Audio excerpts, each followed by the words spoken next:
উন্নয়ন হয়নি। এটা কি বেরোলেই এখন হয় পুলিশ, না হলে তৃণমূলের মহিলা কর্মীরা বিভিন্ন ভাবে আপনাদের টার্গেট করছে, আটকানোর চেষ্টা করছে, কটূক্তি করা হচ্ছে, কালো আটকাতে পেরেছে।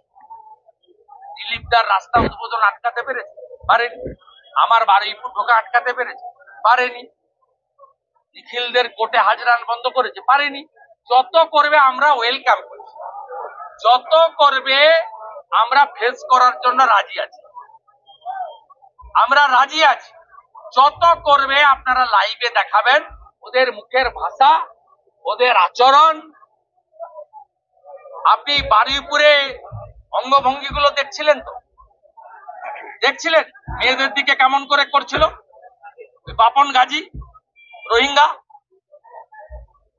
আরেকজন তো আরো এক ধাপে গিয়ে বিজেপি কর্মী যারা যাচ্ছে তাদেরকে এরকম করে। মানে কি? হ্যাঁ, 46-এর গ্রেট ক্যালকাটা কিলিং, সেদিনও গোপাল পাঠা ছিল, সেদিনও গোপাল বাবু সাইজ করেছে, এখন সাইজ করার লোক তৈরি। মুর্শিদাবাদ থেকে আপনাকে বার্তা দেয় হিন্দুদের সরকার, হিন্দুদের যারা হিন্দুরা ধর্মচারণে বাধা পাচ্ছে, সেই জায়গায় আমি আজকেও এক স্যান্ডেলে দিয়েছি, দেখবেন 3টে উদাহরণ।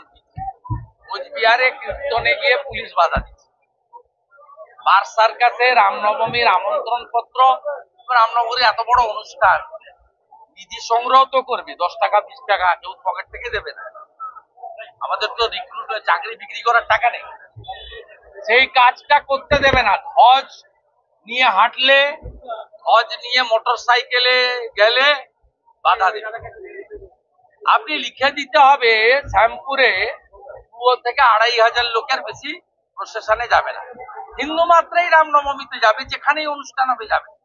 ধর্মীয় অনুশাসন পালনে কখনো সংখ্যা নির্দিষ্ট করা যায়?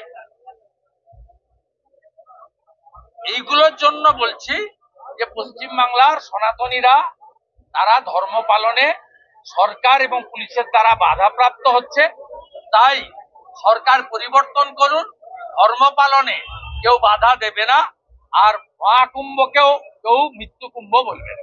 আপনি 180 কথা বলেছেন, হয় না দীর্ঘদিন যে হাওড়া, আপনি একাধিকবার বলেছেন ভোট আটকে রাখা হয়েছে, সেই হাওড়াতে বেলগাছিয়াতে যুদ্ধগৃহ হয়েছে, যুদ্ধগৃহ হয়েছে, জল ছাড়া কিছু দেয়নি।